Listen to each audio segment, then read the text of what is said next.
I'm Carrie Fair with Richmond.com. I'm here at McCormack's Whiskey Grill with Mac McCormack, owner of this restaurant and soon to open McCormack's Big Whiskey Grill in Regency. I nailed that.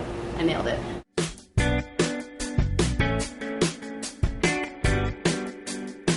All right, you're teaching me about whiskey today.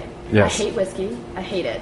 You guys have the biggest collection of whiskey in Richmond, probably. Right. The definition of whiskey is just any product that is distilled from grain and typically has some kind of aging. It can be made anywhere in the world.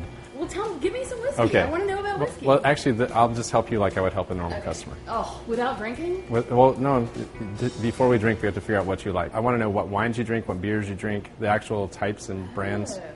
I currently am on a rosé kick with wine. Okay. Like a not sweet rosé. I love sparkling wine. Right. Sparkling rosé is my favorite. Okay. You have kind of a sweet tooth, but not sugar sweet tooth, just like fruit notes on your wines, it sounds like. Okay. And when you drink other wines, like do you like Malbecs and things that have a real earthy, mushroomy quality to them? So I would suggest you drink Scotch, actually. But I just got fired from whiskey. a very certain kind of Scotch. Oh my God. All right. All right. Give me a whiskey I'm going to like. All right, okay. So I'm going to pick a couple for you. Tell me the malts. How many malts are they? How many total in Scotland? God, probably 1,000. How many malts of whiskey? Is that 1,000? I mean, a malt just means is saying one distillery. When you say single malt, it means it's made by one distiller. The way you drink whiskey is not the way you drink wine. You don't take a huge swallow. A full shot, this is less than half a shot, should take you 45 minutes to an hour of something that's just nice. You just sip on it, accompanied by some water or something. Let it sit on and under your tongue for a full minute. You might not enjoy it because it'll burn a little bit. And then you swallow that. And then after you do that, you'll have kind of gotten your palate accustomed to the idea that it's going to be having something that's got a higher alcohol content. Basically, My lip is numb. so now, Because that burned. take a tiny sip of your water. Take just a tiny sip of that, and you can swallow it at your leisure this time. But my mouth still burns, so I have to wait. No. And what you'll notice this time when you sip the whiskey is as you swallow, you'll catch some of the slight caramelization on the back of your tongue, and you'll catch some of the notes of this particular one. When I smell it, it smells a little bit like honeysuckle, and maybe like a little bit like a soft leather.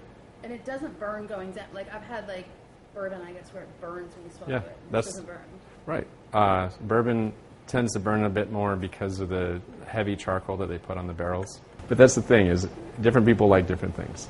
And so it's our job And not to... Scotch whiskey. So I don't like Scotch whiskey. I like Scotch whiskey that's been aged in sherry barrels for at least 20 years. Well, I'm sure we can find you something that's been aged less that would cost you less. I was just trying to make sure that I knocked out of the That's park. the thing. Like, I said I hated whiskey. I don't hate whiskey. I hate that whiskey. Yes, you don't like Islay-style scotches. I don't like Islay-style scotches. I like Sherry casks, sherry cask, Speyside, or Highlands. Speyside. All right. Thanks, Mac. I like whiskey now. I like Scotch whiskey and sherry barrels. Yes. Not this one. Right. Just some people are just born with less taste buds than others. For example, men are born with half the number of taste buds as women. Is that true? Yeah. And then by the time you're 25, half of both men's and women's taste buds have died. And so we seek out things that have a stronger flavor as men. Luckily, this hasn't happened to me. I have a pretty delicate palate compared to a lot of people. Thank you, Mac, for teaching me about whiskeys and I like Scotch whiskeys and keep letting your delicate palate, which I don't know if people know about it, lead the way to this. Well, I'm going to finish this one. This one.